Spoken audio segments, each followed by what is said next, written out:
Hi everybody, Tim here with today's episode of Stranger Things, Season 1, Episode 6, The Monster, which it's kind of a throw-off because especially after the way the last episode ended, where Nancy looks up and we see the Demogorgon, you think that this episode's going to be about the monster, and it's not. It's not what you think it is, which I really like. Overall, this episode was good. I do feel like it's kind of, it's a step above the last episode, but I do feel like at this point the series has kind of slowed down a little bit. Although, like, the last episode was kind of a pause where everything just kind of broke apart. This episode puts it all back together, and then we just have a few more episodes and we're done with the first season. So, once again, like, it starts off right where the last episode ended, where Jonathan's looking for Nancy because she's in the upside down, and he like pulls her out of the tree, and it's a really intense scene, and it's kind of a scary scene, but it's almost one of those like kind of cliche, like if this was the 1990s or something, where this would be like the season finale and then the season premiere, where it's this huge mystery, like, oh my god, what's about to happen? It's like, and then they just come up with something like, oh, he just pulled her out of the tree, the end, let's continue with the episode. It's that hook and like to bring you into the next episode, which it does its job really, really well. But it's just kind of a, oh, that's it? Like, she just ran away, went through the tree, and she escaped, that's it. So but it is a really good scene. And like to kind of tie off that scene where like Jonathan goes with Nancy to her house and he's like in her room and he's trying to comfort her, and then Steve sees them through the window, and it's super, like, that for me was more intense than Nancy seeing the Demogorgon, because I was like, oh shit, what is he about to do? And then we see that later on in this episode.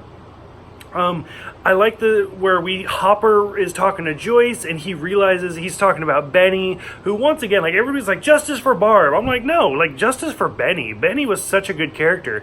And Hopper talks about how, like, a little boy was seen with Benny and he thought it was Will, so he's been chasing this boy, but it might not be Will. It might be somebody else. And he realizes that it might be 11, although he doesn't know who 11 is at this point. We see like a lot of little snippets. Like, this episode compared to others were directed very, very quickly with like a lot of short scenes rather than long drawn out ones. Like, we see Jonathan asleep at Nancy's house. We see Mike like kicking the covers because he's angry at 11. We see Joyce and Hopper like hit the road and they're looking for somebody. They don't know who, but they're looking for somebody. And then, like, it's all very, very quick, which I thought was kind of an interesting direction style. Like, it's not necessarily bad, but it's very different than what we've seen so far in this series. I love the scenes with Dustin and Mike, where he's like, Mike, you drew first blood. I mean, because you shoved him first, you shoved Lucas first, so you have to offer the handshake. And then seeing Dustin and Mike go to Lucas's, and just Mike like, I drew first blood, and then try to do that negotiation, especially where Lucas is like, let's forget the weirdo, because Lucas is kind of, once again, the voice of reason. Like, this is our family, like, it's just us, we need to find Will, like, forget her. So it's really interesting. I really like Lucas in that kind of an aspect. And then, of course, Dustin's great, once again, where he's like, you know, like, even if it was an accident or not, that she threw you with her mind is pretty awesome. And then they bring in, like, X-Men references, and I love where Mike, I think it was Mike, where he says, like, us going against the Demogorgon would be like R2-D2 fighting Darth Vader, which, I mean, the series takes place, I think it was, like, 1984, where all of these references are so good, and I'm living for all of these pop culture references, because that's the type of geek that I am, as you can tell by the art behind me. We see 11 going to the... I lost my train of thought, I'm sorry. We see 11 go to the store, which brings up a lot of the cliche images I remember when the series first came out. Even if you had never seen Stranger Things, you would see like people like in the pink dress with the blue coat, the buzz cut, stealing Eggos, and that's kind of where all of that came from. We see, who is it? Joyce and Hopper meet Eleven's mom, and we kind of learn Eleven's real name is Jane. And so we meet her mom, Terry, who, it's this huge conspiracy theory where, like, she was, like, lost the baby in the third trimester. And once again, there's a lot of little snippets of previous episodes of like her doing all of these telekinetic powers and stuff, which it's really well done. But again, it kind of threw me off just because it's a different directing style. But we do meet Eleven's mom, and we kind of get a little bit of backstory there. I love the scene of Nancy and Jonathan at the gun store, and like that's probably the longest scene in this episode, and it's so intense where they're putting everything down and they're like, we're going monster hunting, and it's kind of fun. And then they go out and somebody drives by and they're like, I can't wait to see your movie.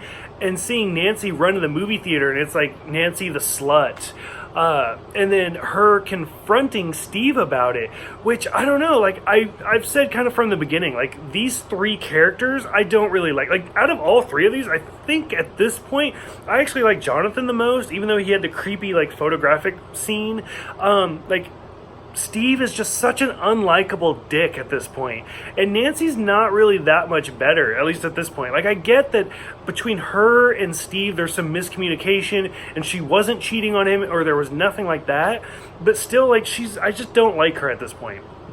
And like just like especially Steve, like the way he was so confrontational where he's like, finish the sentence. Like it was, I didn't like it. So I really enjoyed the scene, seeing Steve and Jonathan just fucking attack each other. And Jonathan won, which is great. Like I always kind of root for the underdog. Like I love those types of characters. It's always the secondary characters. Like I like Vegeta and I like Rorschach and I like all of these secondary characters who like are kind of the underdog, and those are the ones that I root for. So I guess that's why I like Jonathan more than Steve. So I guess I'm Team Jonathan. Or I guess Team Jacob over Edward. Like, I always vote for the underdog. Anyways, so it was a great scene. And then, of course, Jonathan gets arrested. And you're like, well, shit, here we go again. Probably the second most, like, intense scene of this episode is Dustin and Mike, who are searching for Lucas, who Lucas actually, once again, the voice of reason, finds the plant. Encounter the bullies in the woods and just watching them run. And I so relate to Dustin at this point where like I'm glad I started doing these videos from like the shoulders up, because like Dustin running and he's like, oh, cramp, like that would be me. Like I would get about 10 feet and be like, you know what, just fucking stab me, I'm not running, like it's not gonna happen. So I totally like related to Dustin at that point. But it's a very intense scene where like he pulls a switchblade on him and he's like, okay, Mike, jump off or I'm like cutting out your friend's teeth. And Mike does. He fucking just jumps off the ledge, which this is the same ledge that we had some great foreshadow where we saw Hopper and his deputies earlier. And Hopper's like, you can't jump because if you jump, it's like concrete. Really good foreshadow. Really good in that whole scene. And then we see Mike jump off, and then there's a little shoddy of like CGI, but we see Mike float back to the top, and 11 is there to save the day.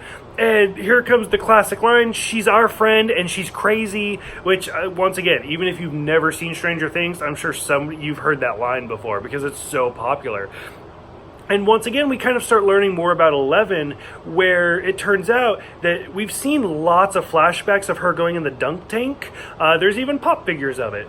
And at this point, we realize that her being scared of the Demogorgon is kind of what opened up the portal into the wall to allow us to go back and forth. So it kind of changes the way things are viewed. And she says, like, I'm the monster, which brings us full circle back to the title.